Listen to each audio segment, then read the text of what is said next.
Okay, good morning, everybody. Thank you for coming and welcome to day 3. You've survived this far. Congratulations. Almost finished. Almost finished. We're getting there. So today, I'm going to talk about my experience finding an office in Shenzhen, in case you're ready to move here now. We're going to talk about, Chester's going to come in, and he works for an agency that helps foreigners start businesses in China. It used to be foreigners could not own a business in China. That a lot of people still think that. That's not true anymore. And you don't need to make millions and millions of dollars of investment. It's a small, I think, $16,000 investment to start the business. And then you both own a business and you can give yourself your own work visa. Okay? The thing is, the process is extremely long. You can do it in Hong Kong in a week, but in China it takes the better part of 6 months. And there's a lot of paper pushing and things like that. But Chester will explain the different sorts of businesses and the costs involved.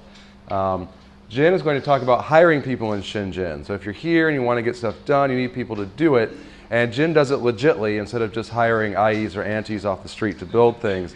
So he's going to talk about his experience doing that.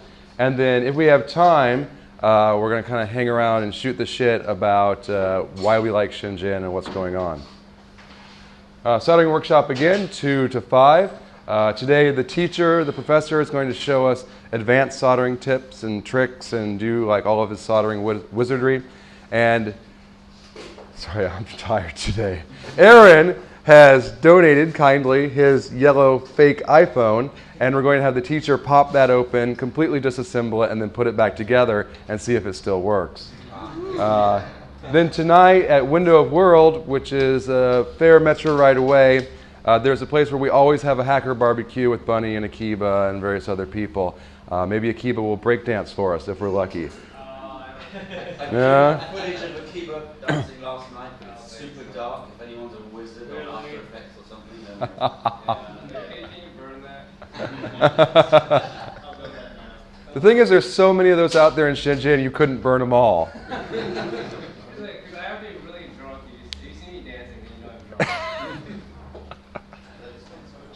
So we hope you're enchanted by Shenzhen, the markets, the way you can get stuff done here so easily, and the growing community of geeks that have like uprooted their lives and moved here to make and hack and do things. Okay. So office and house hunting. So you're looking for a place. It's not as difficult as some big cities in the US and Europe. There are lots of properties here. Zoning enforcement is almost non-existent, so you can rent an apartment and use it as an office. That's what I've done. You have to go through an agency. It's really the only way to do it. I've not seen any apartment for rent signs. There's no classifieds to look it up.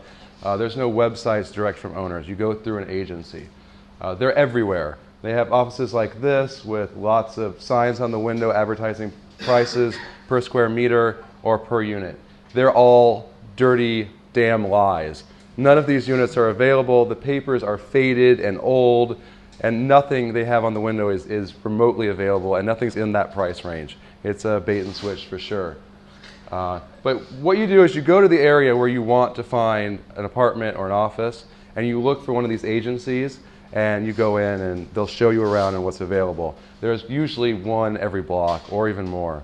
When I started looking by the Piano Museum, the Office Supply Warehouse, we walked by there a couple times on the way to dinners. There's 4 in a row in that building alone. For anything in this area near Huachong Bay, we're a 10-minute walk away.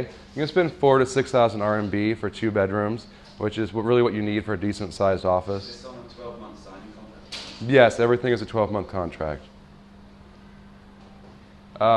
Agencies are not particularly helpful. What I find is they take your price range. If you say, I want to spend 4,000 kwai a month, I want this, they will consistently show you things double that and say, like, why won't you take it? Why won't you take it? I've shown you so many. So you have to be really aggressive. If they won't show you things in your price range, cut them loose and just walk away right away. The other thing that I've noticed is they'll take you to places they can't get into. So they'll show you a place, it's way out of your budget, it's really disgusting and dirty and you wouldn't pay that much for it if you had the money. Then they'll go, oh, no worries. I have 3 other apartments over here I can show you. And they'll lead you through somewhere and then dial upstairs and it'll ring and ring and ring. They can't actually get in. They're hoping an owner or another agent's there who can buzz them up. And they'll take you to 4 or 5 places like that. You get increasingly frustrated, and it's hot, and it's sweaty, and you've been walking around and in disgusting Chinese apartments all day. It's really frustrating. I suggest you just walk away from them. That's what I started doing after a while, and I got much better results. Be aware that just about all property here is disgusting. People are not required to clean when they leave, and most things in this area are pretty old and they're not kept well. It's a renter area. Nobody owns. You're not going to rent direct from an owner, so it's going to be dirty and not kept well. Previous tenants never clean on exit. They won't keep your security deposit. Usually people just leave whatever the hell they had. See, people leave whatever the hell they don't want and leave it up to the next person to get rid of it. So things are really disgusting. After looking at a lot of offices and apartments in this area, what I decided was clean kitchen, clean bathroom, and decent floors were important. You can fix holes in walls cheaply, you can paint cheaply, but a crumbling ceiling, a broken floor, a disgusting bathroom, a kitchen coated in grease, you're not going to fix that. It's not going to be worth your time to fix it. We also looked for something with enough open space for office furniture. We bought a lot of big open cubicle desks to work at for soldering stations, computer stations, kitting stations, and we needed a big open area in addition to 2 bedrooms for storage and like an executive office meeting room. We wanted to be close to Huachong Bay. This area is Science Museum. It's close to Huachong Bay, close enough to walk, but things are still relatively inexpensive. There's really not much housing up right near the market, and the stuff up there is going to cost 12,000, 15,000 RMB a month. Also, I look for good food, and that's where I've been taking you all week, are the places that I eat every day.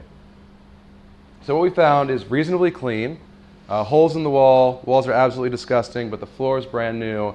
The kitchen wasn't in severe disrepair. The bathroom was acceptably clean. 2 bedroom, 1 living room, 4,000 RMB a month. That's about $660. And it has a nice balcony to sit and grill on and drink beer. We compromised. It's on the 7th floor of a walk-up only building. There's no elevator. That's why it's so cheap. But you hire people for 100 kwai to carry all your stuff up and down anyways. Most delivery services will run up the stairs for you, so it's not that big a deal, and you get used to the steps after a while. When you sign the contract, it's going to be in Chinese. There are some specialist foreigner, expat housing agencies, but they still won't give you an English contract. They'll just sort of tell you vaguely what it means. So you need to bring a translator with you or a friend who speaks Chinese and English to read through it. If there's things broken, if there's things they promise, do write them on the contract before you sign. Otherwise, there'll be a sliding, oh, we'll do it later, we'll do it later, we'll do it later.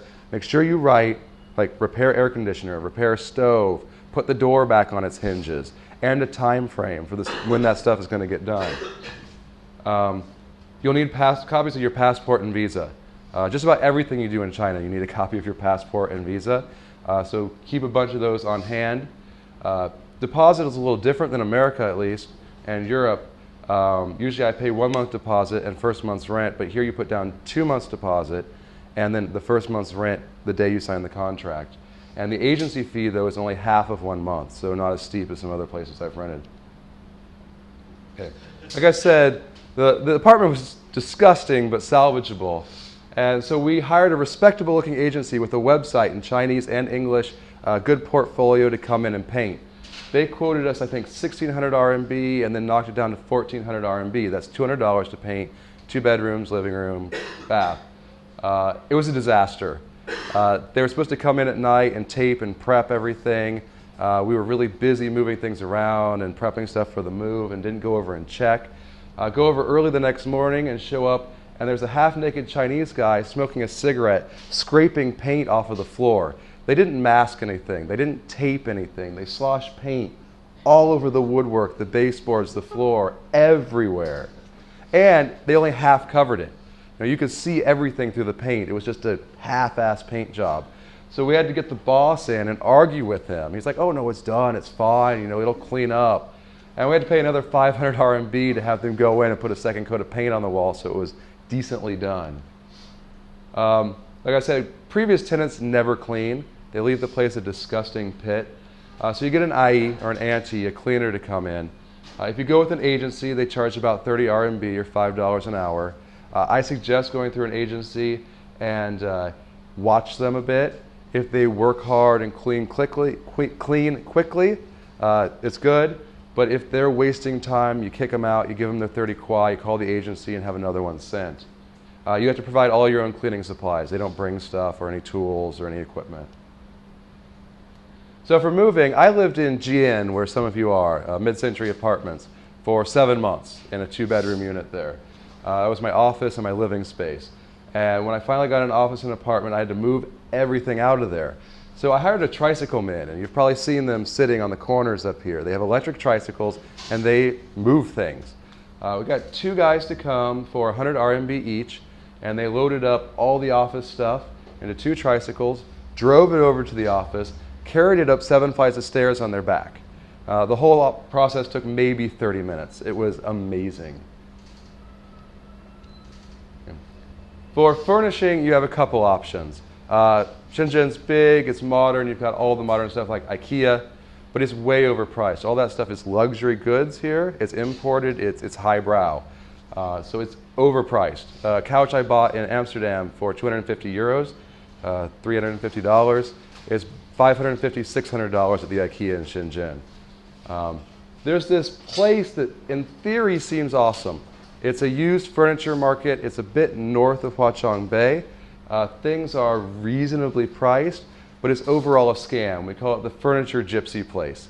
You go there, you order your stuff up, and they'll give you the wrong stuff. They'll give you the wrong pieces of it. They will find something moldy that's not even what you ordered and ship it out to you. Our experience there has been just awful, and it looks great. There's a lot of new and used office stuff up there, but I've decided it's not worth the risk. We've been ripped off every time we buy stuff up there. Finally, I settled on the furniture shops in the neighborhood. Just walking through all the little alleys in the blocks of buildings, you find garages full of furniture. Those guys will pull new stuff down, assemble it for you, put it in their tricycle, and deliver it to the door for free. So that's where I've been buying everything since I gave up on the furniture gypsies. In China, all foreigners have to register their address. If you're in a service department or hotel, the hotel does it for you. But once you move to an actual apartment, you have to go and do it yourself.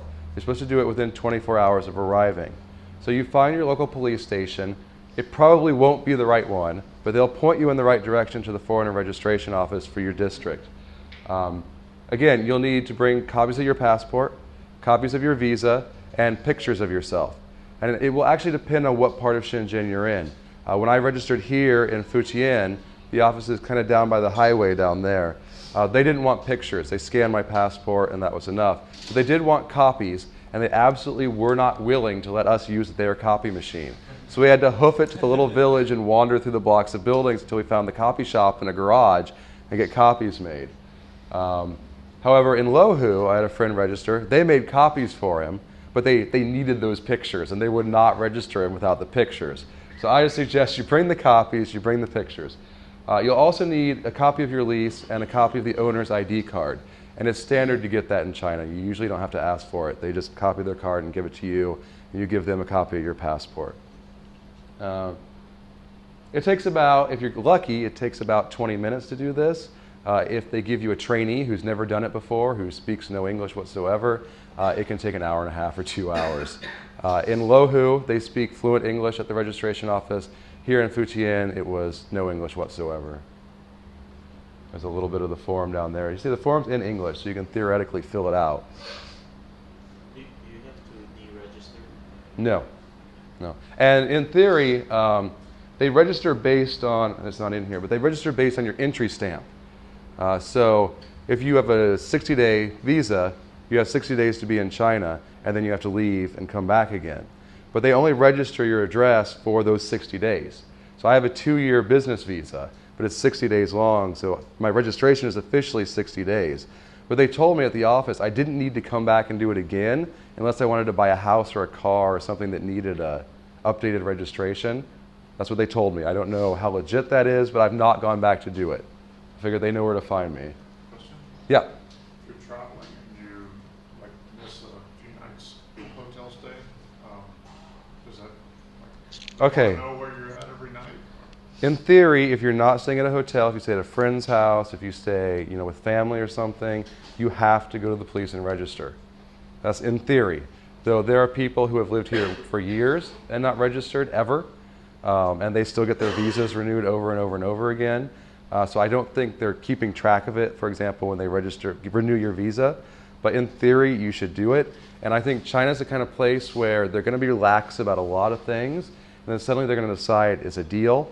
Something happens and they get upset, and either they're going to enforce it from then on, or you need something and you're in a tight spot, and China decides to look at your record and say, wow, you've never been registered, or you missed a year of registration, you popped up again, and we know you're in and out of the country because they scan your passport and type in your visa number every time you go. Like, where were you? What were you doing? Are you causing problems? So I think it's best to make sure you're registered. But in theory, in practice right now, nothing's happening to anybody. And I was 48 hours after I crossed before I went and registered my address. It just wasn't possible to get there any sooner because they weren't open, and the hours and the move. And they looked at my visa stamp, and it was clear I hadn't done it in 24 hours, and they didn't say a word. It was not a problem for them. But hotels will take care of it for you automatically. That's why they scan your passport when you go into a hotel. They say they register with the police. They say the hotel registers you with the police. I think practically, the hotel keeps a file of who's there, and if the police show up, then they give them that file. I don't think it's any more involved than that, but I don't know for sure. Oh, where are we? Okay, getting internet here. The internet is terrible. Actually, I hope everybody's noticed, the internet's better today. The APC 12 cable or whatever that was cut in 2 places, they fixed one segment of it, and it's a ring. So that means it's going much better. Like, I could send Gmail again through both of my internet connections. But the internet is terrible. It's not just the block sites. I can live with the block sites. It's the grinding timeouts and the things just generally not working well that get me. I think it's a combination of so many people in China on the internet and not enough connections to the outside world. If you do things within China, it's lightning fast. I don't know if you know this, but Baidu, the search engine, has a catalog of just about every album ever written, as well as some TV shows and movies, right? And if you speak Chinese and can write Chinese, you can pull up any song, download it in MP3, FLAC, various bit rates. It's like an absolutely free music service. And when you do that, you can say you download a 50 meg FLAC of a song. You click download, and then it's done. Like, within China, you get lightning fast internet. It's like when you try to get outside of here that things really slow down. So there's 4 big internet providers in Shenzhen. China Unicom, the phone company, this mobile company. China Telecom, another mobile company. Great Wall, which is just an internet provider. And then Topway, which is a cable company. I use China Unicom because I had most success with them on my phone.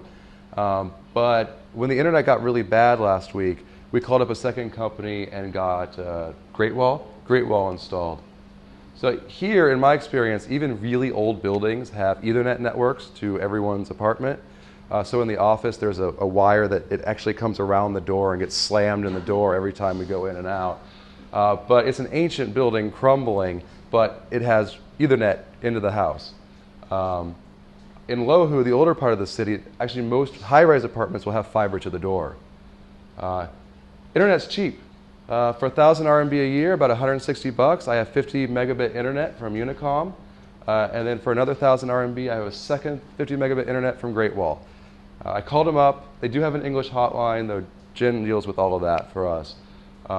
They come and hook up in a few hours. It's amazing. Like, you call someone 30 minutes, an hour later, someone's at your door installing your internet. It takes 30 minutes. They test the speed for you, show you, set up your router, and then they're gone. The service is great. We've had speed problems before, trying to get projects pushed late at night. Called up the guy on Sunday night at 10 p.m. He's there in 30 minutes. I have never had internet service like that anywhere else in the world. But overall, you have a fat pipe to a crap internet. Things are slow, things grind. It's just not great. I pound my fist so often. Just trying to upload a configuration file for a website took me 8 hours one day. So there's no place you can go to and pay money for good outside connection? Hong Kong. If you're really having problems and you really need to get work done, It's faster to take a flash disk and a laptop, just cross the border into Hong Kong. And I mean, even the mobile internet there is cheap. You can get an unlimited day pass on 1-2-free for 30 Hong Kong dollars, and it's 14.4 or 28.8 megabit service wireless. I've gone just into Lohu just and crossed the border and uploaded giant files using flash disk before, just over my tethered mobile phone. So you don't have to cross the border. No, you do. You just have to go over to the train station. But then you get great service, and it's really fast, and it's faster than pounding your fists all day. So that's how you upload YouTube videos. Sorry? That's how you upload YouTube videos. YouTube videos go to our local server, and then somebody outside of China downloads it and then re-uploads it. But yeah, you can go to Hong Kong to do that too. But I don't like doing it. It takes up part of a day, and it's a hassle. Paying utilities. Utilities are amazingly cheap in China. I think a 2-month electricity bill with 4 or 5 PCs running full time and all the equipment and tools we have going, air conditioning constantly, maybe $50 for 2 months. They bill bi-monthly, every other month. It's linked to a deposit account. So when you rent an apartment, the owner will give you this book. It's a savings account book to a savings account in their name. All the utilities are hooked to this account. Your job is just to throw money in there once in a while so that when the utilities are charged, it comes out of there. You put it in a machine, it has a magnetic stripe, the machine reads the stripe if you're lucky, and then it gives you the options in English or Chinese, and you just hit deposit, stick cash in the slot, it counts it, and you're good. Also, many utilities can be paid with Alipay. I think we pay our gas bill with Alipay. It's just like maybe $5 every 2 months, just ridiculously cheap. Oh, that's it for me. You know what's involved with setting up an Alipay? Is there anything? I would love to tell you that. Does anybody know? Zach probably knows. The thing is, I've tried many, many times. I have a business Alipay account. They actually gave me a business one, but it's not useful on Taobao or in China. It's just for receiving money. I've set up personal Alipay accounts, but before you can verify, they want a Chinese ID number. They actually have a real name verification. So you give them your ID number, they research it, And there's no other way. Yeah, and I have not found another way. I've heard that people from Singapore can get it. I've heard that people in Hong Kong can get it. I've heard there's a workaround where you get the Hong Kong account, and then it will take any ID number, just not a Chinese ID number. But I've not had success with that. I don't know if that's still true. Hong Kong residents? Yeah, no, anyone. The shell company? No, anyone can get it. Just apply for the Hong Kong account instead of the Chinese account. Yeah. Any other questions? For a short-term visit, is the service departments the best way to go? Like 1 to 3 months? Depends on the amount of luxury you want. 1 to 3 months. Yeah, I lived in Jin. I would suggest more than a studio. I started in a studio, and then my parts and my machines and my equipment started to stack up around me, and I felt like a bit like a hoarder. So I had to move me to a 2-bedroom with a living room, and that was much more manageable. Yeah, that's what I would do, because if you get in a proper apartment, you have to sign a 12-month lease. And you could blow your deposit, but when your deposit is 2 months, you're starting to add up. And yeah, I think the service departments are good. And Jian's right here. It's where I refer everybody that comes to China for a stint. And to contact them, is QQ the best way? Because email... Oh man, I don't know. That broke down. They used to be really responsive to email. Jian used to like fire emails right back. You're reserved, you're good. I don't know if they just have so many people, they don't care anymore. But we're not getting emails back from them. Though every reservation we made, they actually was accepted. People had a place. Yeah, I made a reservation, got no emails back, and then just called them, and they're like, yeah, you're good. Yeah. So I think Aaron also called to confirm. Jen tried to get a few people a letter from him, and they're like, no, we don't do that. Yeah, Chinese people can be very, very bad at replying emails. That's the thing. When you stayed there 7 months, were you like renewing every month, or did you stay maybe just? It was way more relaxed than that. I'm like, Jim, I'm not leaving. Jim's like, okay. I just show up once a month, pay money. He's like, are you leaving yet? I'm like, no, I'm not They leaving. never run out of space. No, they never kicked me out. But I have had these. Yeah. What's the new in your website? You were talking about some new. Yeah, across the street from Jian, there's a new hotel, Hunting chain. Hunting Express, yeah. Yeah, it's a Chinese chain. It's open. It's open. The problem was they wanted us to come and pay for everyone's room, and that's a lot of ATM card withdrawals. You know, if somebody doesn't show up, we're out of full reservation. I just couldn't wing that. And also they didn't do online reservation, so you guys need your visa to be filled up with the requirements, right? So they wouldn't provide you the confirmation letter. I'll say it is very common when you're trying to get a visa for China. If it's tourist visa, you need the hotel reservation and a confirmed ticket, I believe, still. So it's very common to go ahead and make a hotel reservation somewhere like Expedia where you can cancel up to 24 hours before and get a full refund.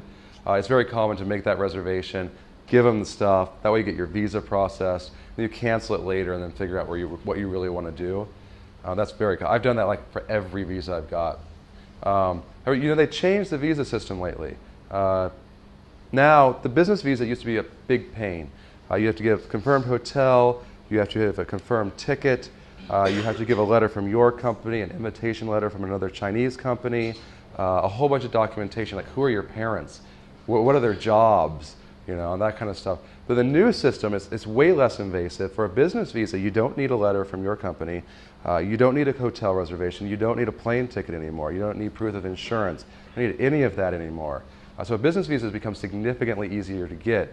You just need to get a letter from the company inviting you with your name and passport details on it on their letterhead with their big red Chinese stamp, and then you submit that with a form and you're good to go. It's typical to get a 1-year multiple entry visa into China for business, but you have to request it.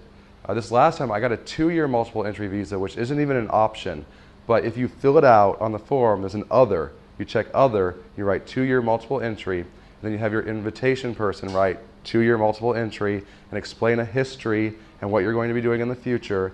And then just for safety, I had my company write a sign and had our HR department sign it saying that we asked for a 2-year visa and sent all that away. And they didn't ask any questions. I got a 2-year visa, no problem. Actually, I noticed on the website, or at least consulate in LA, it mentions on the website as 2-year visa, the same price as 1 year multiple entry visa. I noticed it's like on the actual form it just says other. Yeah. I didn't want to risk it, but it seems like you could probably for the same price give it to you. Well, it depends on where you're from. If you're an American, you pay the same price, like $250, is that right? A flat rate for Americans, no matter if you get a 6-month 1 entry or a 2-year multiple entry. It's a reciprocal thing. China treats the country you're from the way you treat China, and America makes it very difficult for Chinese people to go, very expensive. China matches that 1 for 1. I know New Zealand, right? New Zealand has a slightly looser regime. Maybe you can get one at the border, and it's a bit cheaper, right? My single entry was 150. Oh, that's still quite expensive. So Australia is better. About 100, I think. For a single entry, or? Yeah, single entry. Okay. So how did you, since you need a letter of recommendation, did you locally source a company who would... Well, Seed Studio has been manufacturing my projects for 4 or 5 years now. And so what I do is I write a letter with all the stuff that I want, the way I want it said. I email it to them. They print it on their letterhead, sign, stamp, scan it, and send it back to me. I highly recommend you write your own letter. That's really key. Because almost any company will give you an invitation. You find it. I had spam emails from PCB suppliers and LED people, and like, hey, write a letter, and they've been willing to do it for people. You just have to go visit a factory somewhere or promise to. But writing your own letter is key because a lot of these people, they won't put the right stuff on it. They don't know how to do it. And then you'll have problems with your visa. So if you write your own letter, it makes it really easy for them. All they have to do is sign it, send it back to you, and you're good to go. Yeah? Sorry, what about healthcare? Healthcare? Yeah, health insurance? Get insured in Hong Kong. That's one thing. I think a lot of the rumors about China and how bad things are here are false. You get a range of options of things in China. You can get knockoff copies that fall apart in 2 seconds. You can get quality copies. You can get the genuine article. And they offer a range that we don't have access to a lot of times in the West, or at least in Europe and America. What foreigners don't realize is that when they get the cheap one, they're making the decision to buy crap, right? You can make the decision to buy really good stuff here too. However, my experience with healthcare in China has been abysmal. I've been to a doctor and been prescribed the wrong drugs in the wrong course, I've been to doctors and been misdiagnosed. It's not been very pleasant. And this is not even Chinese hospitals. These are very expensive, supposedly Western and Hong Kong educated expat doctors. And you should know, if you come here frequently, if you come to Hong Kong frequently, the fourth time you land at Hong Kong International Airport, you go through immigration, and then there's a little booth, and you can get an e-channel pass. So they'll take your passport, you say, I've been here, this is my fourth visit in 1 year, and they'll look through your passport, and now they put the slips in, so you don't even have the slips. I think they'll just trust you. And they put a little sticker with the barcode on the back of your passport. And from then on, when you enter or leave Hong Kong, you put your passport on a scanner, the door's open, put your fingerprint down, the next door's open, it prints the landing slip, and you're through. It's really slick. And especially at Lohu, where there's big lines often, you just go around the side, just enter right in. That makes Lohu the fastest crossing for Western foreigners, at least, is because on China's side, there's a foreigner line. And the foreigner line is always shorter than the mainland Chinese line, usually just a few dozen people at most. And then once you're through there, you go across the bridge, and on the Hong Kong side, you avoid the crowds and get to go to the E-channel line, and there's only a few people doing E-channel, and then you're through in a few seconds. So you can do that border crossing in under 10 minutes at Lohu. But if you don't have the E-channel, you get stuck in a big line with all the people going through, and it takes a long time. Huanggang is where the airport shuttle goes. I think a lot of you took that. They put you in a van, drive you to Huanggang. You drive through Hong Kong side. Like he said, they roll down the window, they look at you, then you go through. But at Huanggang, usually they drop you off at the Chinese side, and then you walk through China's side. There is no dedicated foreigner line leaving Huanggang. So going to Hong Kong through Huanggang, you're in line with all the Chinese. So the lines can be atrociously long, but they're usually pretty fast. On the way back into China and Huanggang, there is a dedicated foreigner line. It's usually quite short. Anybody else? Okay, we'll have Jin talk about hiring people in Shenzhen. So 3 months ago, I opened a Chinese company. So I just think that it'll be very interesting for you to know like how I get things going in Shenzhen and how I open my Chinese company. So FlyLin Consulting, my company, we only do open source hardware people. We only deal with open source hardware people. And we also provide labor supplies, and we also do small assemblies. And we also source materials. But here's the thing, we don't do small components because I found it very time consuming. And be frank, I am not good at it. So that's why I don't do it. Also, for the materials includes packaging stuff and also cables and other stuff, including the things that you see during this workshop, the printed calculators, the maps and stamps and everything else. I got them, I sourced for them. So it is extremely, I've heard from Chester, and we have been to many agencies. I went with Ian because Ian was thinking about getting a Chinese company started up in Shenzhen. And it was extremely difficult for a foreigner to start a Chinese company, right? But it's actually very easy for me because I'm Chinese and everything's very easy. What I need is just basically an ID card. Okay, so for foreigners to come to Shenzhen, and what my company can do is that I can provide you a tax receipt, I can provide you an invoice so that you can deduct your business back in Australia, America. And I also, on this floor, I have my own accountant, full-time accountant. It is really cheap. It's 200 RMB per month. And in Australia, you can't get this at all. In Australia, you pay at least $500 a week. Is that right? Yeah. So it's pretty cool. And, sorry. So for me, I use an agency just across the street, the building over there, on top of the soldering school. There is an agency there that can help people to start your business in Shenzhen.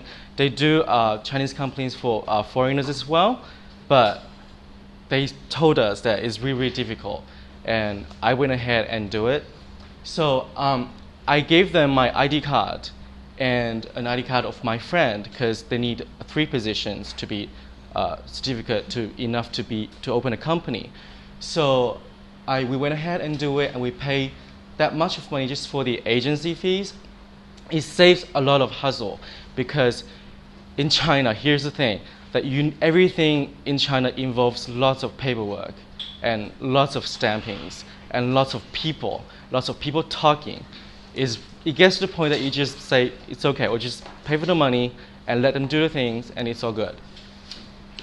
And in the package, I get 2 stamps, 1 financial stamp and 1 company stamp, and 1 license, 1 copy of license, and 1 tax certificate, and a copy of tax certificate, and a bank account. The agency didn't do the bank account for me because apparently it's difficult to get a bank account in China for business bank account. So I went to this place. I went to Nanshan to get my bank account. It took me about a month to get my Chinese business bank account set up, while it only took 2 weeks to get my Shenzhen company started. Then I'm going to talk about hiring people in Shenzhen. I got most of my employees on job hunting websites, and sometimes my friends recommend their employees to me. So either way, it worked. And for the job hunting website, I only filter for the people who live nearby, especially in the Huaqiang Bay area, because there's 2 reasons. One is many people come from Bao'an. They live in Bao'an because it's really cheap to live there, and I don't want them to commute all the way to Shenzhen and to the city and waste almost 1 hour and a half or 2 hours on the subway, while they can do some more stuff for me. And another thing is that most of those people, they don't do long term, and I only want long term people. Most of my employees, they are university students, but I've recently hired Xiao Tang, and he is awesome.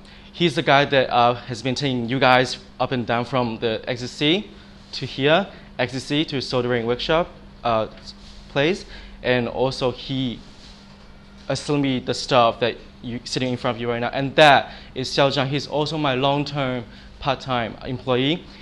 These people are very, very hardworking, and yeah, they're really, really good.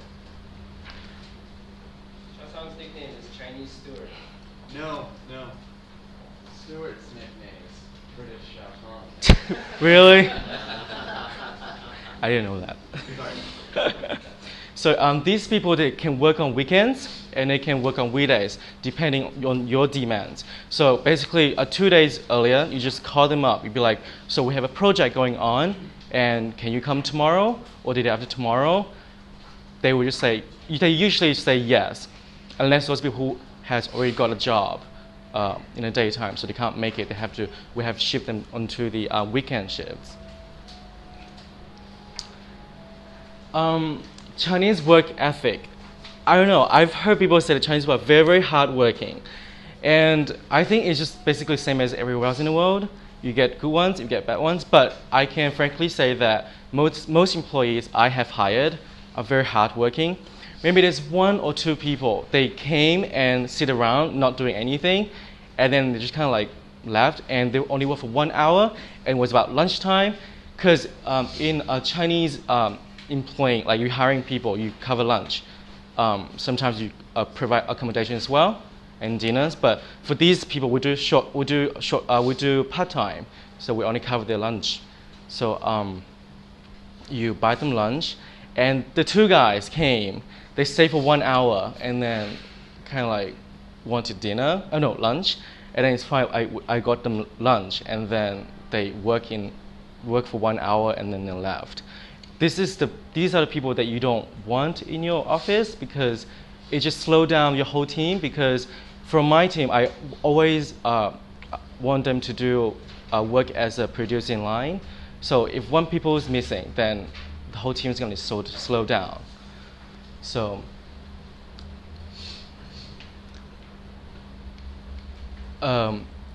it's really sorry. Is it easy to just hire them and then leave them if Yeah. if they are like that? Yeah.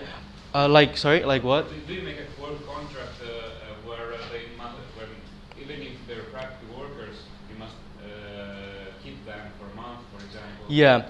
For example, for Xiao Tang, I'm about to sign a contract with him because I want him to work with me for a long time. So, yeah. Aaron and Ian and Akiba, they all know that my employees are very, very hardworking. So, Yeah, but if someone is not trustworthy or is a crappy worker, can you leave them off in a day, in time? yeah, yeah. I think he's asking how easy is it to fire. Sorry? He's asking how easy is it to fire people because Because in Italy, it's hard to fire people. I've never fired people. It's just kind of like, if you come to it, if you feel like you like doing this, like what you're doing, and if you don't like it, then if you're not doing well, that maybe means that you don't like it. So if you don't like it, the next day you probably won't come. And I actually kind of can tell from how they work, right? If they work very slowly, it means that they're not happy. So if they're not happy, I assume the next day they're not going to come. And sometimes, there's one of in the two people, there's a guy actually called me that night because I pay him bonus and plus that hour of rate. And I think he was very, very happy about it. And he called me that night. He's like, can I please come and work tomorrow? And then I just say, sorry, we have enough people and that's it because he's not good. So that's how I basically say no. And it's also really hard to find someone that's trustworthy. You basically can leave them in the office. You can hand them over the office keys. But I've got two people, that Xiao Zhang in the back, and also Xiao Tang that's being very, very supportive in the last 2 days. Okay. So here's the labor cost. I know it's really cheap. So basically, I pay 20 RMB per hour to these people, and I include lunch. I include the lunch, and sometimes I give them bonus, and it's like I always give them bonus because it's already very cheap, and they work really, really hard for it. And some people come in, they want to get paid daily. Some people want to get paid weekly, but I have not seen anybody come up to me and say, I want to get paid monthly. Yeah, that's. And Zach told me last night at the barbecue place, you said people in the market around you in the background, they are talking about something and you don't understand them. And they're not speaking English, they're not speaking Mandarin, they're not speaking Cantonese, and they're actually speaking Hokkien. And when I talk about Hokkien, I mean the Chaozhou area people from southern China, southeastern China. It's that group of people. And they speak a specific language. And if you can speak some Hokkien, it will get you around in the market very, very well. And people get very impressed. And this is basically how I get around when I go to the market. I just speak Hokkien because my family are Hokkien. And we just speak our language and always get very, very good deals. And they're really, really friendly to me usually. Language always gets you around. Also, when I was ordering the PCB holders, the manufacturer in Guangzhou, so I was on the phone, I was talking to the girl, I was speaking Mandarin, right? And suddenly it got really, really confusing, just like another Chinese business event. And there was a lot of confusions going on, and she doesn't really quite understand me. So I spoke Cantonese, and I was just like, you were sitting on the other table, I was like, speaking my Cantonese out. And then she's like, oh, you speak Cantonese? I said, yes. And then she's like, oh, done, no problem. I'll just send it to you tomorrow. And it's just click. So having known these languages is very, very helpful for you. So if you guys are interested right now, I'll give you a quick tutorial about how to say yes. Yeah? Hokkien and the Chaozhou people are the Jews of China. So you make them happy.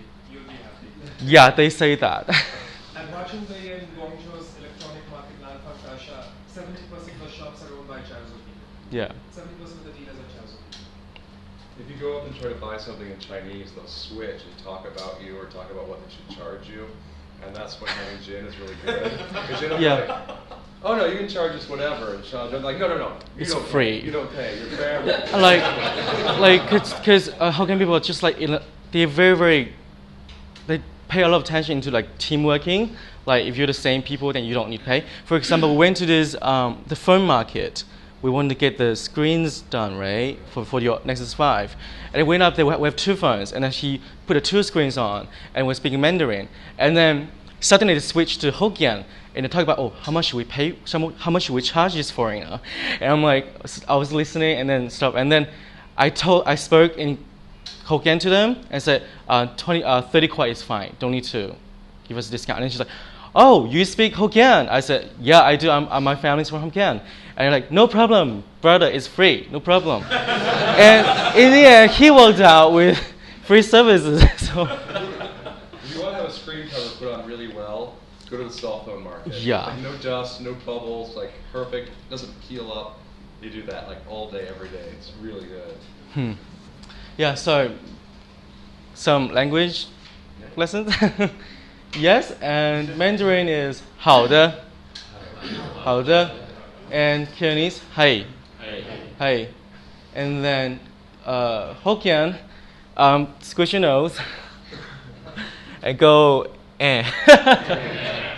It means yes in Hokkien, yeah, eh. All right. Yes, 好的, hey, eh. Okay, next. So recently people come to me and ask me what I can do for them, for simply or kiddings. And this slide is for the people who may need this. So first of all, I need them to plan ahead and tell me about what they want to get done. And it would be best if you can send me step-by-step procedures with photographic demonstrations. That would be perfect, because I understand most people, I know what you want, but the things that Xiaotang and Xiaozhang and the other people, they can't speak English and can't read English. So it's very helpful. I just translate all this for them, and I leave this out for them, and with the photos and everything, so they will figure this out themselves. That's why. And also it's better if you want your stuff to look pretty than photo demonstrations. And then you send me your packaging requirement if you want your stuff, how you want your stuff to be packed, and it helps a lot to make sure that you have a pretty product. Yes, Ben. How do you typically translate? Like, would it be better if there's English writing to just leave a space and you can write in Chinese a little bit, or does it like? Yeah, it's fine. It's however you want to do, as long as it's photos and English demonstrations. I can take care of the rest. And yeah, most importantly, tell us about the time expectations and the cost expectations you want us to know about. Because, okay, next page, because estimating time is really significant. Most engineers underestimate how, sorry, okay? Oh, okay, sorry. Most engineers seems to way underestimate how fast things can go, because my employees can solder. That's amazing. All my employees that came to my office, all of them, most of them, 90% of them, surprisingly know how to solder. It's amazing because when I was in elementary school and middle school, we did soldering training as well. It's part of the school. It's part of the Shenzhen teaching method. Yeah, you have to know how to solder. You have to know about how to draw electricity line, whatever. Yeah. And next, I have 2 cases. People came to me and asked me to assemble stuff and key stuff with them. And I have 2 cases here. And first one, a friend of mine from Blinking Lab, and he wants to get 700 units of cables made. The whole procedures include stripping the cables, solder every one of the cables onto the PCB, and put shrink tubes on, shrink them, test them, and package them, and mail them. My friend told me that he can finish 1 unit in 30 seconds. But it turned out that we had 3 people that day, including me, because I was like on edge, because he wanted the stuff to be made in like 3 days. He wanted it bad because he's going back to America. And then we had 3 people, and we worked for 2 days and a half just on the cables. We just threw the workshop stuff away. We just do his cables. Turns out 2 days and a half, and he said he could finish all 700 units in 1 day, but it took 3 people 2 days and a half. So time estimating is really important, and also, it determines many other things. Because if you give us enough time, then we know that we can make this better. Yes. I work for an engineering company, and the boss would habitually pull people in, asking how long would it take you to do that, and he would multiply it by 2.8 every time to get the actual estimate. Yeah. That's exactly what it is, right? No, that's a factor in 10. Yes. So he supplied the materials, right? Yeah. Is he based here, like, or did he have to ship? Yeah. He's based in Guangzhou. Yeah, he's based in Guangzhou. He emailed me stuff. Yeah, I also go and pick up stuff and drop off stuff as well. If it's close, but if it's far away, I just mail it. It's cheap. Yeah. Can we ask what a service like that you charge us? Sorry? How much you charge us for a service like that? Later. Later. Yeah. I'll have a slide for it. Yeah, that's right. 2 days and a half. My people work really hard. He's actually in the project, Xiaozhang, and he just said that, these people, they don't eat lunch. You have to force them to, you have to feed them. You have to put rice and food on their face, please eat. It is keep working. They're so hard working. And here's the cost, right? Kiko, you asked about the price, right? So after everything's done, and I estimate my labor cost, material, and also other tools and everything, this is what I bill my friend. Because I just started my company 3 months ago, so I'm still in the process of learning things. So I really appreciate that he trusted me and let me do this. So I didn't charge him extra. So that's basically what I billed him just for the labor. So the next one, I did some kittings for Ian. It's 800 kits. And he told me he can finish 1 bag in 30 seconds. It's always 30 seconds. I've people either say 15 seconds or 5 seconds for soldering. My people can't solder a cable onto a PCB lag in 30 seconds. It's really hard. And yeah, please make sure. What I suggest is that when you're estimating time, do 20 units, 20 kits, and then that's probably becoming more fair, more proper. It's the reset time that kills you. You can solder 2 wires onto a board in 5 seconds, but you have to get the thing down there, you have to get the wires twisted in a line, to get the solder on, then move it, and then get the equipment back again, and that seems to be the time consumption for it. Yeah. So the actual time, we work like hell. It took 2 people. This is actually not Xiaozhang and Xiaozhang, this is the other 2 employees I have. And they came over the weekend and they finished 800 units in 2 days. It's really, really amazing because I've done it because I want to try it out, so I stay up all night. I just do it. I put all the kits away, and it took me 7 hours just to finish 100 units. And it's really, yeah. Yes. How many solder points? Sorry? This one. Yeah, how many joints? Okay, so 1 ribbon cable and 2 sockets and 2 connectors. This is a cable and 1 sticker. kit we did. There's no soldering involved. It's just sorry. kitting up. Maybe the one before. How Uh, about the previous one? The previous one, I don't have a photo for it, but it's basically a PCB with 2 legs. So each cable's soldered on 1 leg, so 2 cables on each leg. Yeah. It is, Xiao Tang actually finished very, very quickly because he just gained a lot of experience. It's he knows how to solder well and quickly. Okay. Okay, what did we say? Yeah, time estimating. Don't underestimate, please. And so next, I'm going to talk about shipping because I know yesterday we had a lot of shipping stuff going on, and I'm not going to go much about it because I'm still pretty new in terms of the whole shipping scenario. So East-Speed Logistics, right here, East-Speed Logistics is our shipping agency. It's just in the northern market of Huaqiang Bay area.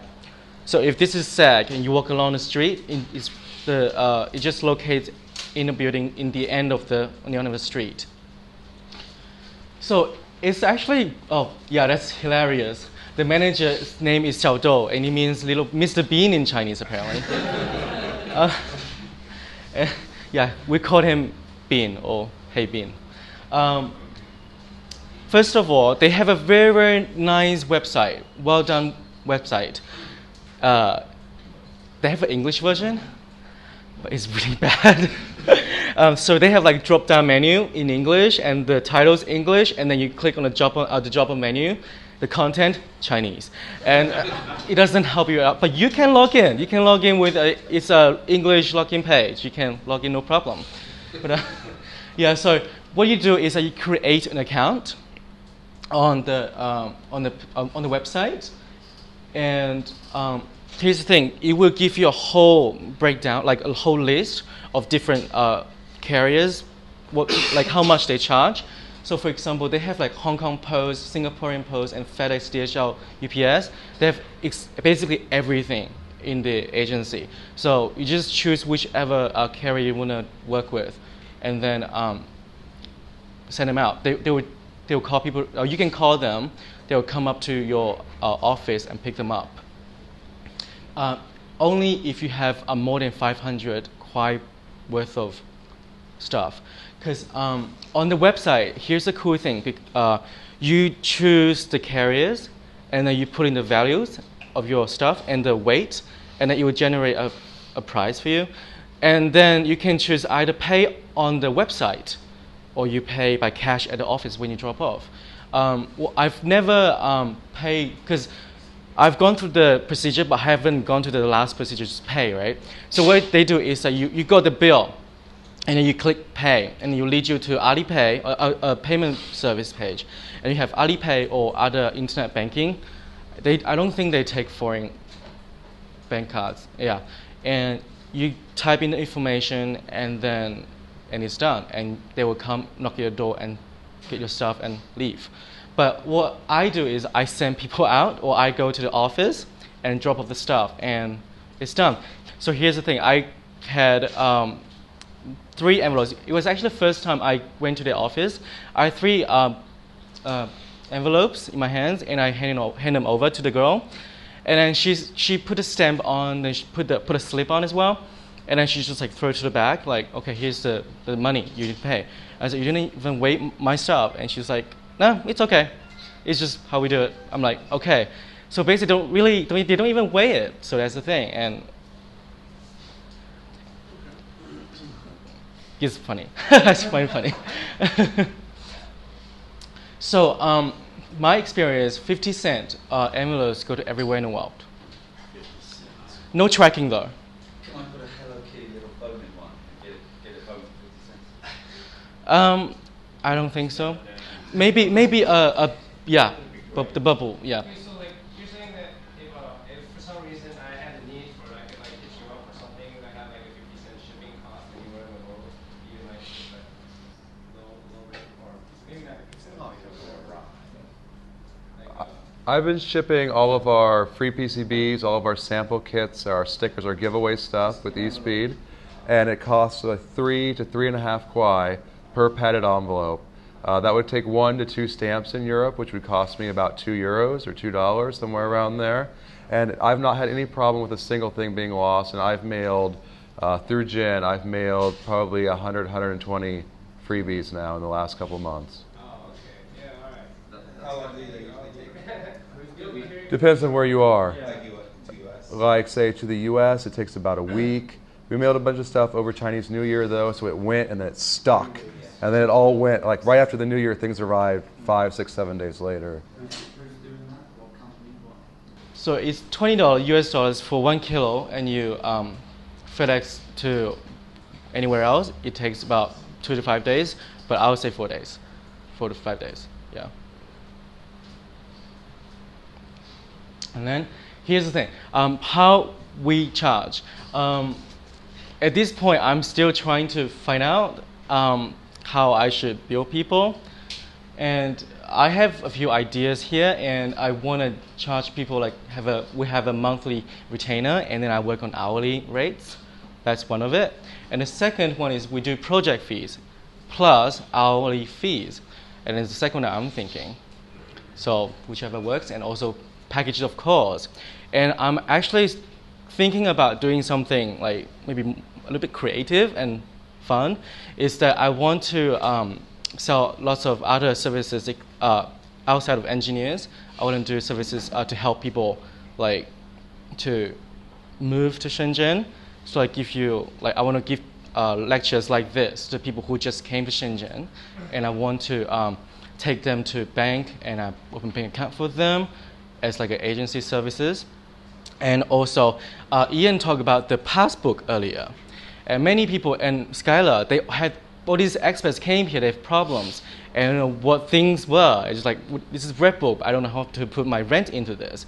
It'd be like, you call us and you buy a package and you call us, you get 10 package for I don't know how much. And then we will send people out to come and take you to wherever and help you through this. Because our consulting company is basically a translation company, but I don't enjoy much about translating, and I want to do something that's actually very helpful to people, can actually solve your problems and be on your behalf. That's what I want to do. About the, sorry. Kiba? Would you be able to, like, so say if I got like a bunch of costumes and outfits made at Yahoo, Yeah. but then normally I can't stay like the whole time to pick it up. Yeah. Would you be able to get like the runner to pick it up and have those shipped out? Yeah, of course. He will. Yeah, so whatever works. William?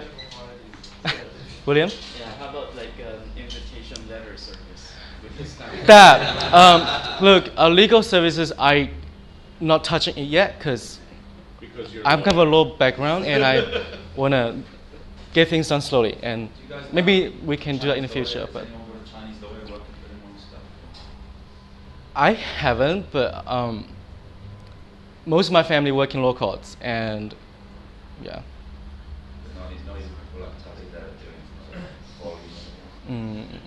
Yeah. Yeah. Any questions? Yes, Aaron? If I have my rent to pay, have the service, could I pay a premium and request shout out? Yes, you can.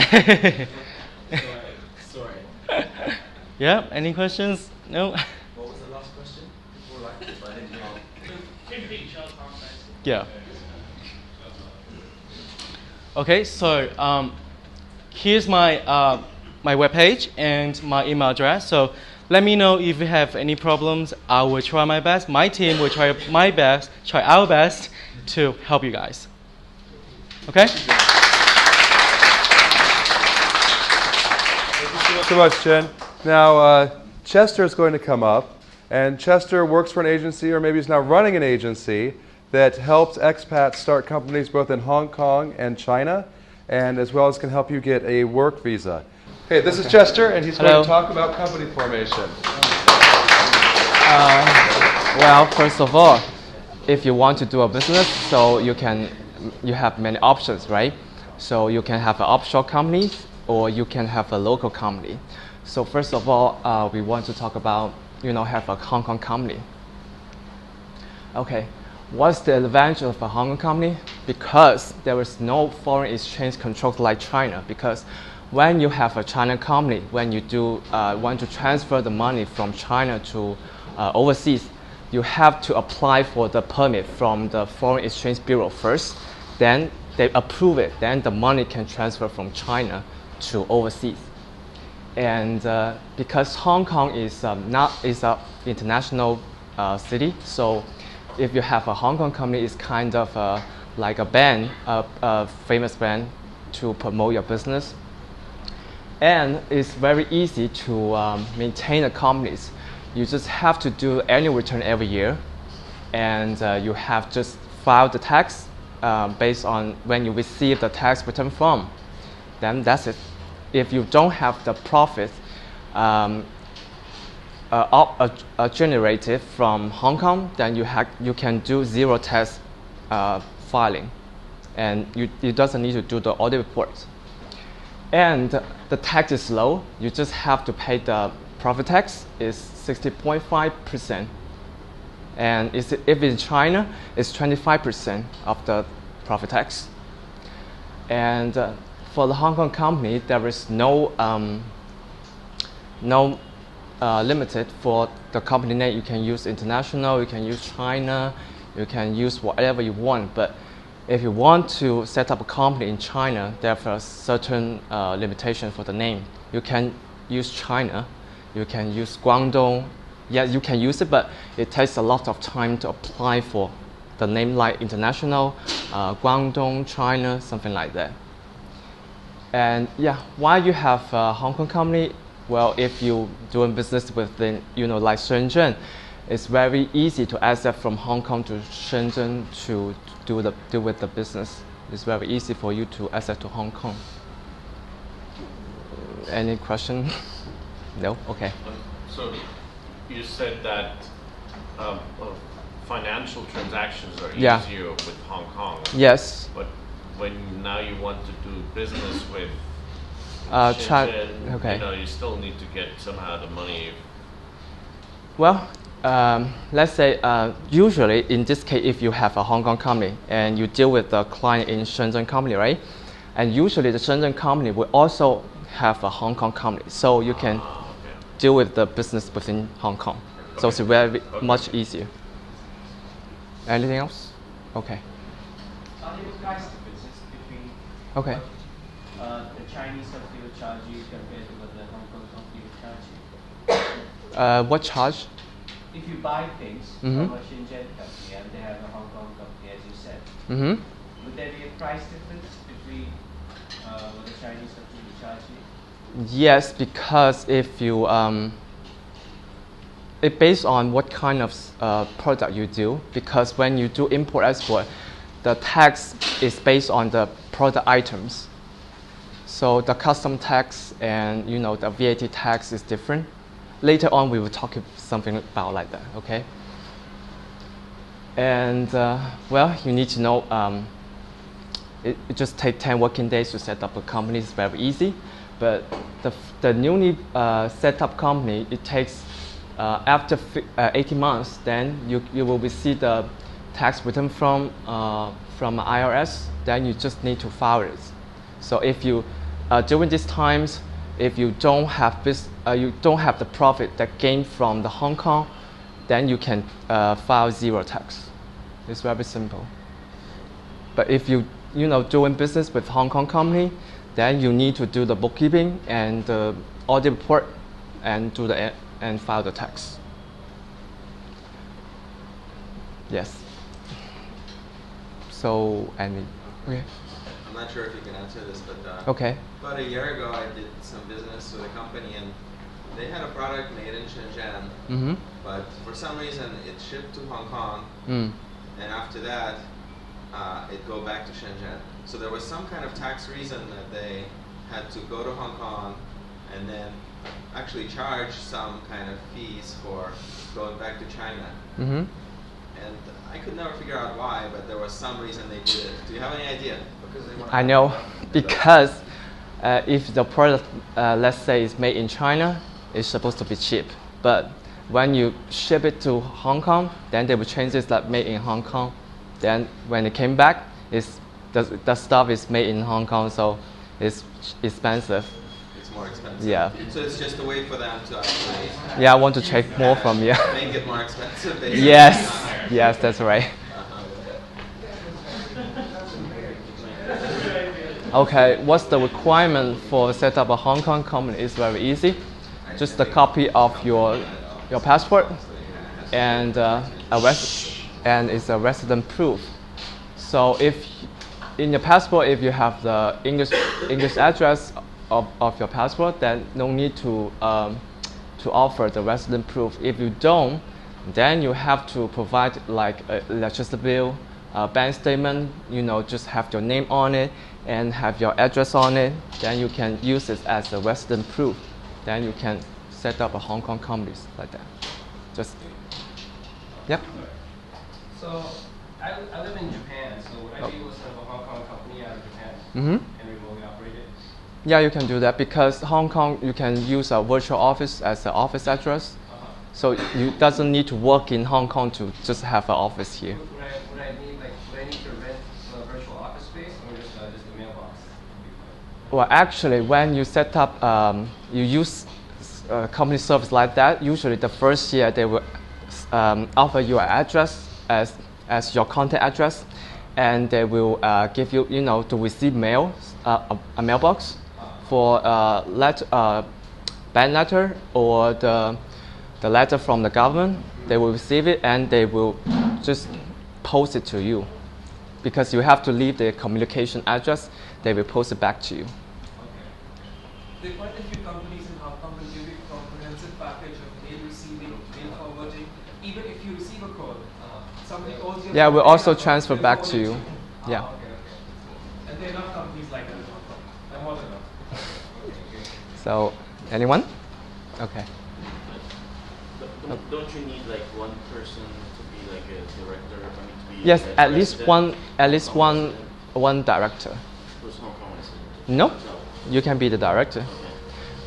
Before the new ordinance laws, the director can be a company or corporate.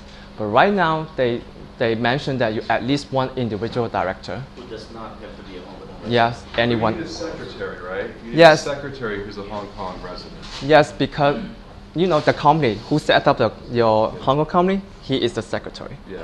Yeah. You buy a secretary service. It's like buying a registered agent in America. Yeah. But they don't have signature authority. No. So you No. Usually it's a company, not an individual. Yes, Yeah. but also an individual can do that. And one major advantage of Hong Kong company is if you want to declare zero tax by making income, it's very easy. They take your audit for anything. The audit is very, very easy out of Hong Kong. Yeah, that's right.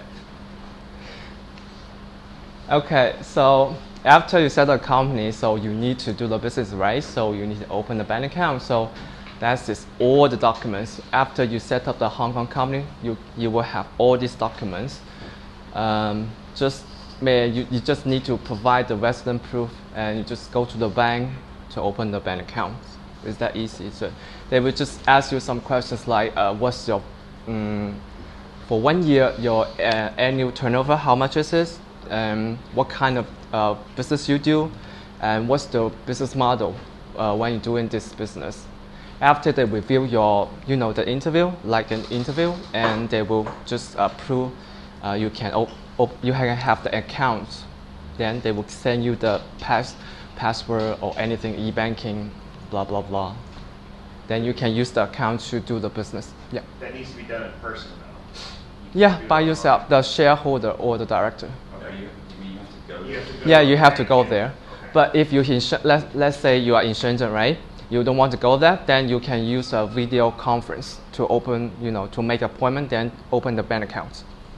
But it's only for HSBC. Other bank can't do that. So you have to go to the Hong Kong.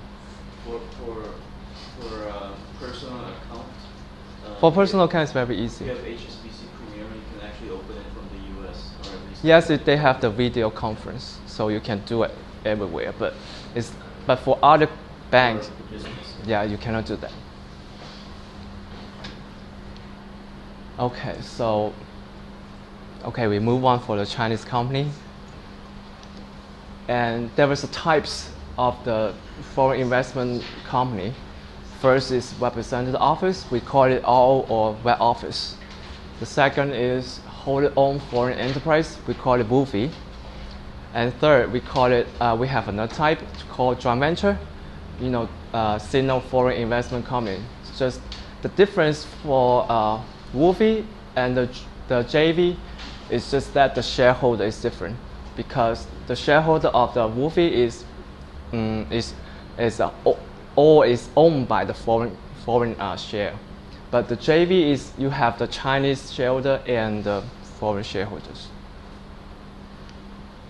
Okay, the requirement, the function of why you set up a RO, because it's only for you to have a point in China to contact with the supplier, and you also do the technical support, QC, and customer service support, marketing research. You cannot do any directly profit gain activity like sales. You cannot do that.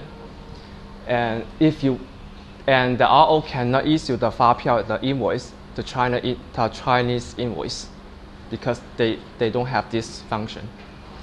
And for the employees, if you want to have a side contracts, you have to sign with the RO, the employees, and the third party, the human resources company. Usually it's FESCO, to sign the contract. And then they would to buy the social insurance, the housing fund, and to pay the role service, to pay the salary through this third party.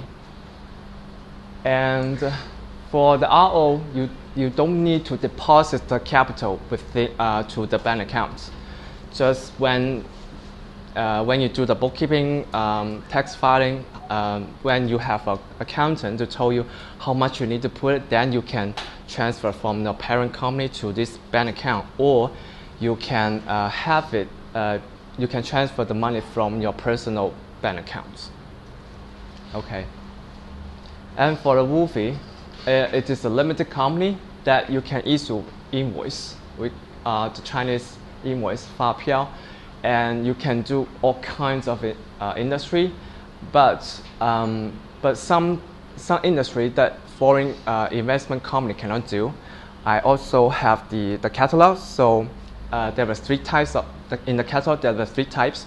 The first type is a encouragement types. The Chinese government encourage you to do that, to do this kind of industry. The second type is they are forbidden, but that has a limited. But you can still do that. But usually they will need you to do the joint venture to do this kind of industry, the business. And another type is they banned it. You cannot do this kind of business. So later on, you can review the catalog. You can see which kind of business you can do. And and Wolfie, the function of the Wolfie is that you can, when you have expand your business within China, your supplier, your buyers need the 发票. So Wolfie is the best option for you guys to do business with the Chinese company. And if you want to set up a plant, a factory, then you just have to modify your business scope into manufacture and apply for the environment protection permit. Then you can change the Wolfie company, limited company, into the factory if you want. As you mentioned, the JV is just the shareholder different, but other is the same. Why you have JV? Why you have to set up a JV? First, let's say you don't have certain technical supports. You don't have, but the Chinese company have. Then that's why you need to set up a JV. Or you don't have enough money. Then the Chinese company have enough capital. So that's why you need to set up a JV. So, okay. Go ahead. So I think I heard that is there like a limited liability for the Chinese companies? Yeah. So if a company folds, then do your creditors can they trace after your personal accounts or things like that? You mean the Chinese company transfer the balance to your personal account? No. It's like, so say you're running a factory here, and then the factory folds and goes bankrupt, or there's no money, and then can the creditors, like your suppliers, come after you personally for your money, or is there a liability stop? No, because if it go bankrupt, they will file to do the certain the law, the procedure. Then they will sell all the property, like the factory, the equipment. Then they will pay back all to his suppliers. But if they don't have enough money, then then you cannot get the. You're not in danger. They just go back to the pair, the shareholder. If the shareholder is like individual, they will go after you. But if the shareholder is a company, because the company is a limited company, so if the shareholders limited company, they just go after them. But if you cannot pay it, so you cannot pay it. I mean, like, so if I have a lot of money, but then, which I don't. Okay. Yeah, if I have a lot of money and then the company folds, and then so the suppliers, all that stuff happens, and then there's still outstanding balances. Mm-hmm. Can they legally come after me and my personal accounts? So you are the customer. No. Shareholder. Shareholder. No, he's just his personal wealth as an owner. That's not in the company, but Okay. as a person. Oh, but if if the shareholder is a company, they will not go after you.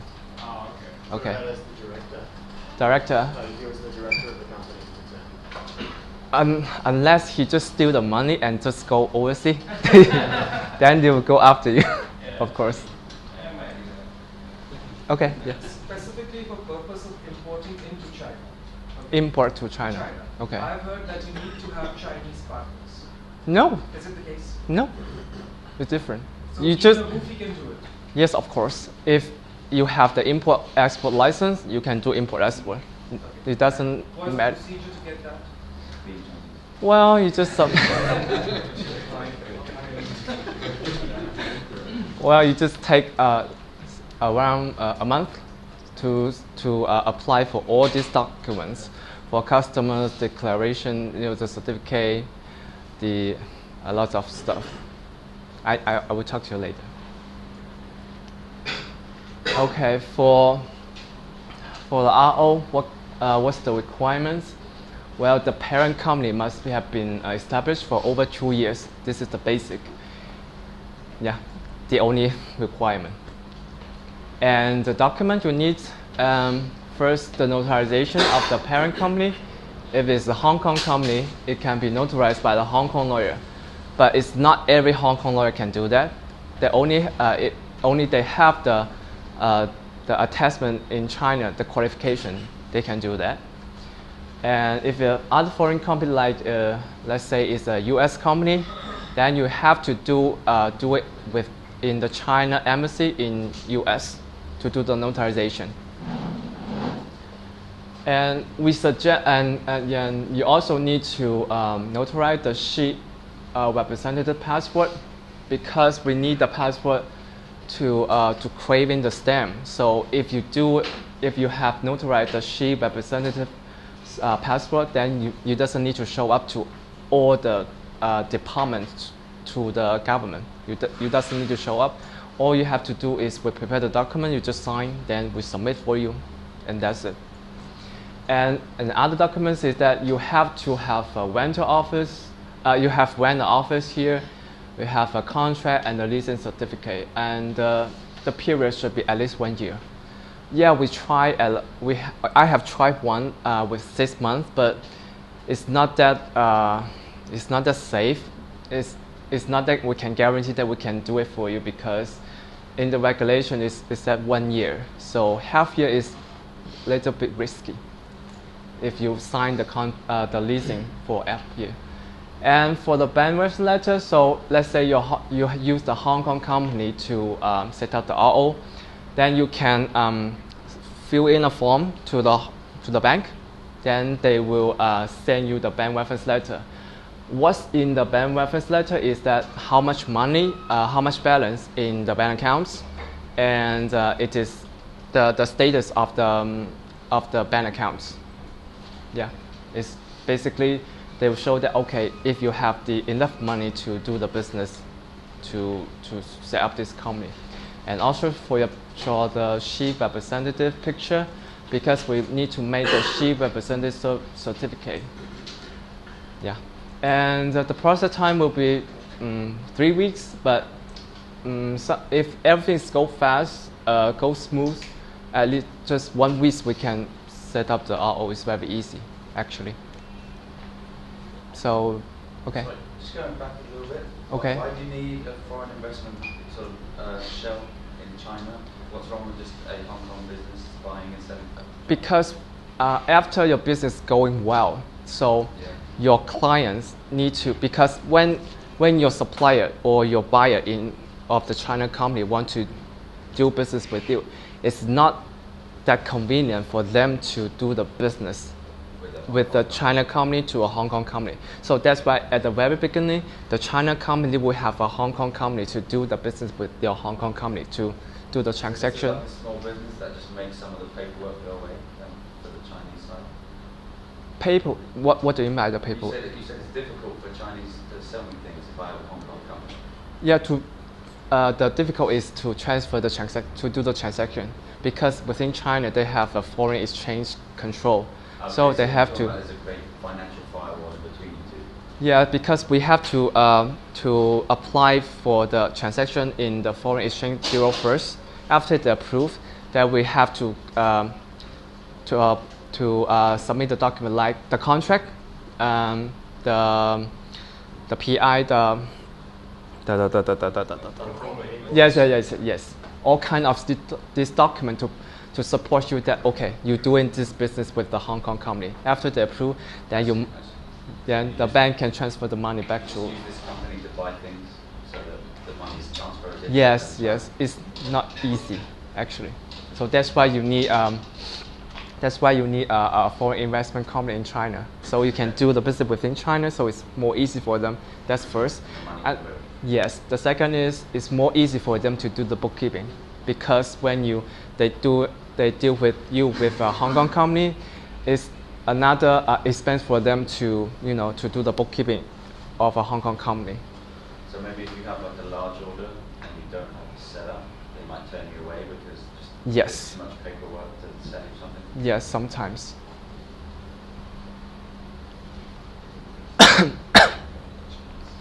Okay, for the WUFI, the requirement actually is no requirement. The shareholder can be individual or the corporate. The notarization is the same. It is the same with the RO, and the rental office and the leasing contract the same. The bank reference letter is the same. The only difference is the audit report. So if the shareholder of the WUFI has been set up for over 1 year, it's wrong.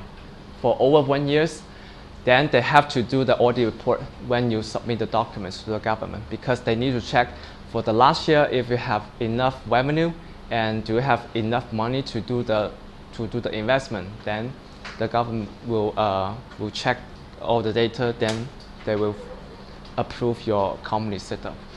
So, just a quick one. Sorry. Okay. Having enough money and having enough revenue are two different things. Like, yes, I know. They want to see that you just have money. They just check. Want to see that you're earning sales straight away.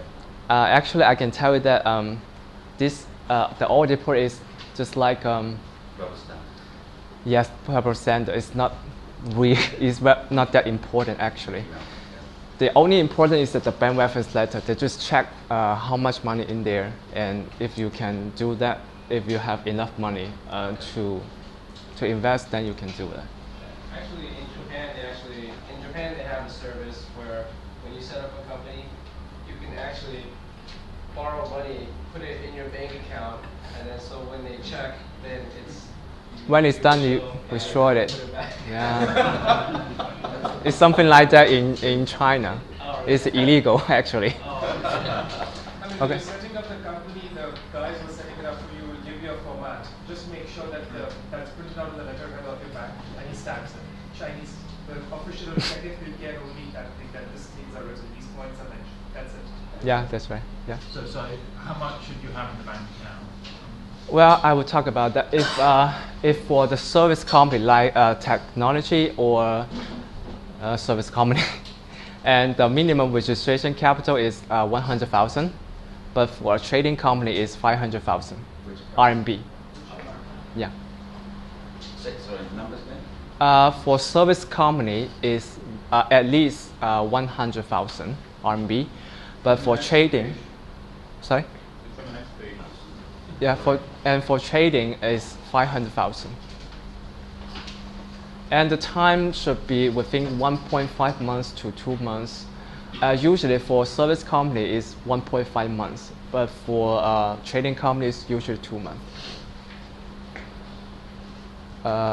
Any question? Okay.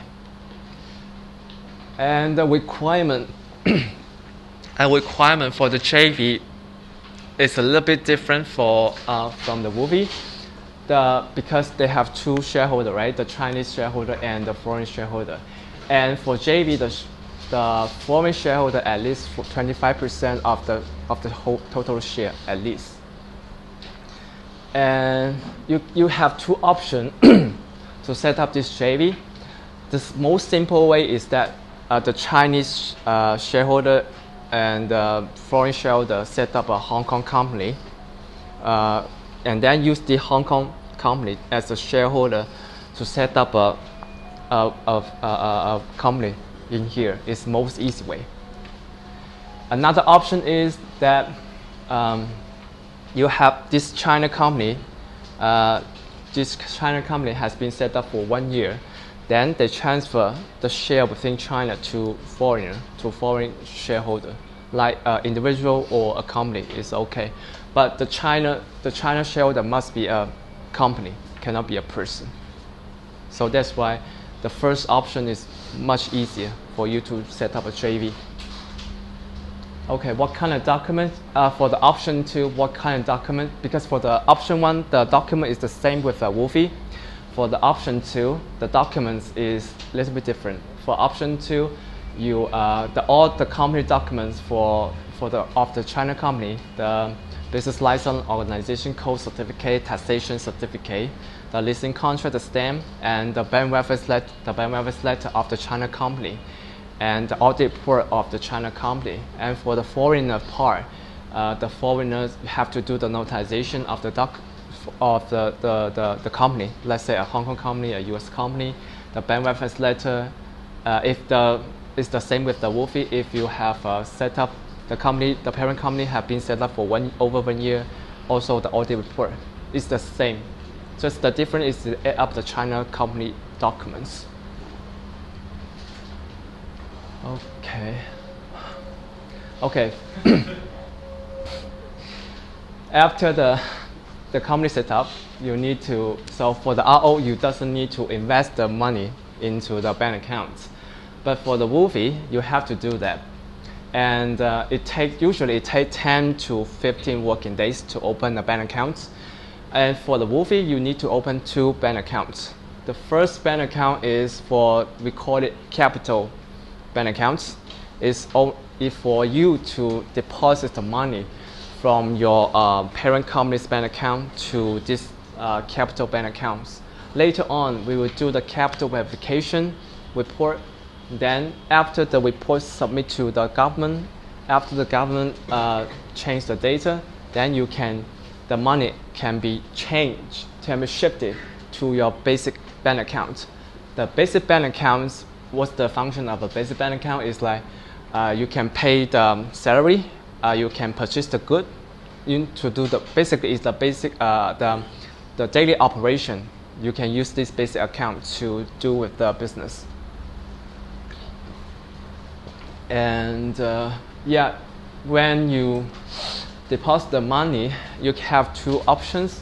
First, by installments, or you can pay one off if you have enough money. If you have by installment, at least the first installment, at least 15% of the total registration capital. However, I suggest you 20% because I have this case. We ask the client to deposit 50%, but the government said because in Shenzhen, different district, the government is separated. So sometimes they have their own policy. sometimes that okay, we need at least 20%. So that's why we request you at least 20% is more safe for you to deposit the money. So you doesn't need to deposit another 5% because it will cost you the bank charge, everything. So it will save your time and save your money. And for the JV and the WUFI, like I said before, for the service company is 100,000 which is good capital.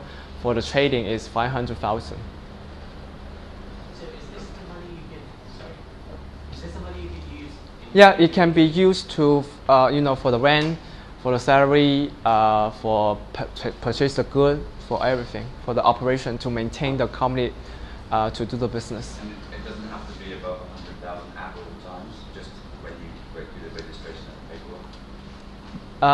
For the first setup, you need to deposit the money there. Then after we do the capital verification, you can use the money. Okay. Yeah, you just have to go to the bank and to do some procedure, then you can use the money. I have to remind you that if your registration capital is 100,000, you have to deposit one-off. You cannot buy installments. Okay. If the company is doing something like using local PCBA services, okay, and then selling those goods overseas, is that considered a trading company or a manufacturing company? That he manufacture himself, or they use some other. For example, you use a local PCBA, like the PCB factories and other suppliers. No, it's trading. That's trading company. If yes. You don't actually own the factory or run the factory yourself. Yes, if you don't have a factory or you run the factory, it's not a factory. It's a limited company. So anyone else have? Okay. Okay, the tax for the RO is, this is all the format. Because the RO is based on the expense. So if your expense is low, then the tax you pay is low. So this is the format. And for the WUFI, the main tax is the income tax, 25%, compared to Hong Kong is 16.5%. And within China, there is either you have business tax, that is the income multiplied 5%, or you have VAT tax. It's based on your business scope. Usually, right now, most of the company is having the VAT tax now. Just some of them still have the business tax. For the VAT tax, we call there is two types. For a trading company, the VAT tax is 3% after the company registration, but after you apply for the general tax player, it is 70%. So you will say, why I need to the VAT 70% is much, right? Because when your VAT 70%, if you got the VAT 70%, if you are the VAT 70% and your customer is 70%, VAT also VAT 70%, you can deduct the tax from the taxation bureau. Or when you export your goods from China to outside to other foreign, Hong Kong or other country, this 70% can be deducted. But it's based on what kind of product you have, because different product the refund tax is different. Some usually is around 13% to 16%. So it depends on your goods, what kind of product you do. And this is the basic format for the WUFI or the JV, the tax format. Maybe you can check it out later, or if you have questions, maybe we answer your question later. Yeah, this is what I said before. The 3% and 70%. And for the service company, the VAT percent, the small scale taxpayer is 3%. But as a general taxpayer, the VAT can be 6% or 11%. It's based on what kind of industry you have. If you are if you're a logistics company, the VAT general taxpayer is 11%. if you are a restaurant service provider or real estate service provider, the VAT for general taxpayer is 6%. It can be deducted. Okay. So after you have set up a company here, as a foreigner, you need to apply for the work permit and the resident permit, but usually we call it work visa. This is the procedure. First, the company have to apply for the employment online system first. That means you have, after you apply for this system, you have the qualification to hire a foreigner. It takes 5 working days.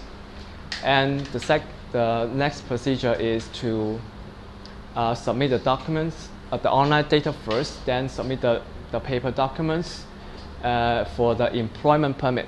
You should have employment permit first, and it takes 3 working days. After the employment permit, then you apply for the invitation letter. It takes 7 working days, but it doesn't count the day you submit the documents and the day you grab the letter. And the invitation letter is 3 months valid.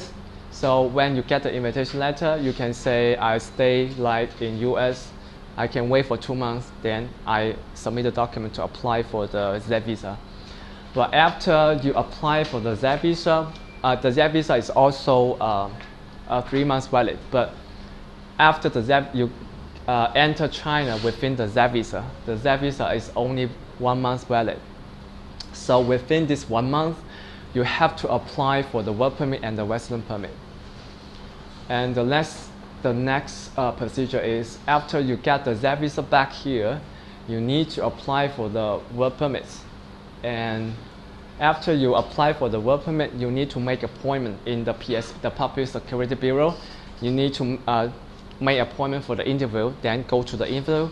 After the interview, if they approve, then you submit the documents for the resident permits. That's the whole procedure. The time should be maybe it's around 2 months. So let's say if I have married, if I want to apply for my spouse, my kids, my family's visa, how can I do that? First, if you apply for your wife's, your husband's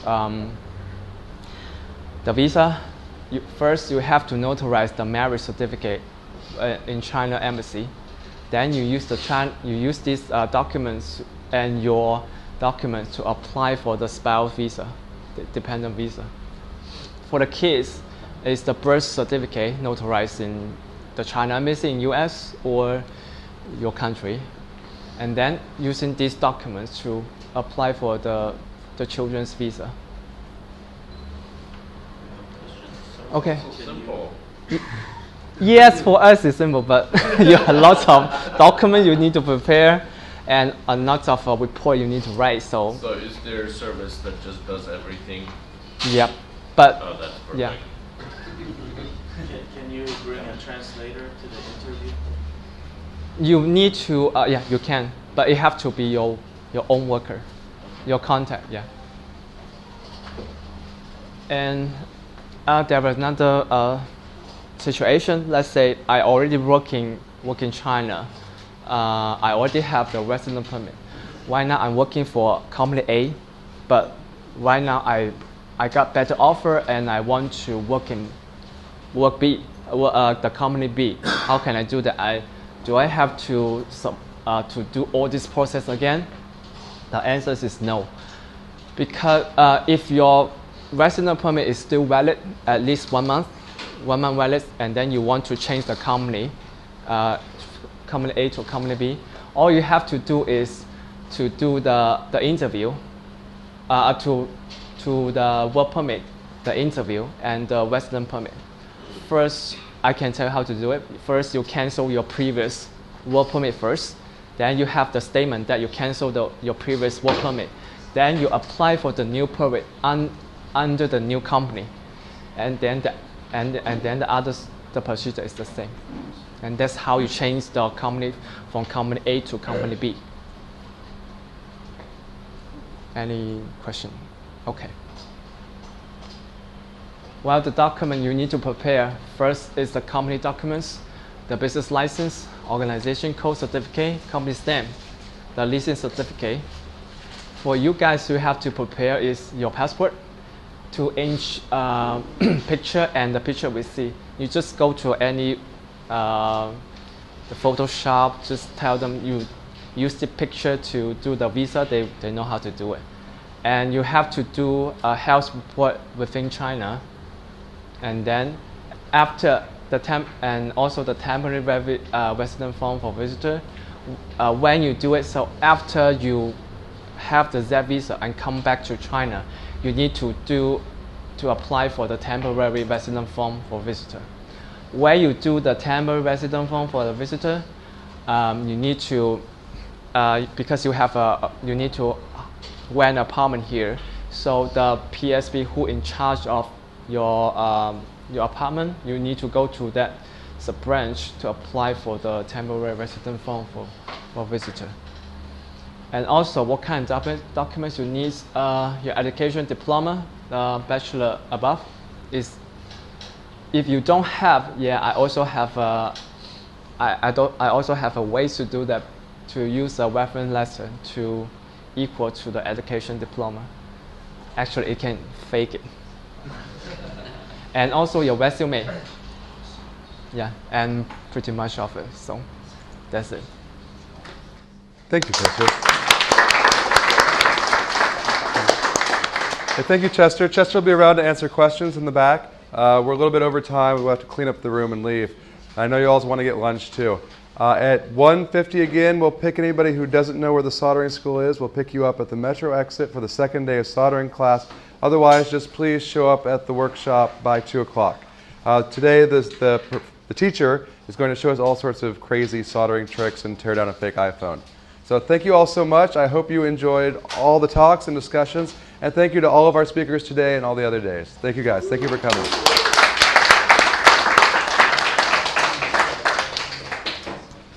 We just thought done very good. So look, thank you. Oh, thank you so much. Thank you. Oh, wow, thank you. It's a brain that wouldn't be better in China. Like. Single malt Scotch whiskey, awesome. Thank you, man. Thank you. Awesome. Thank you very much. Thank you. Cheers. Cheers.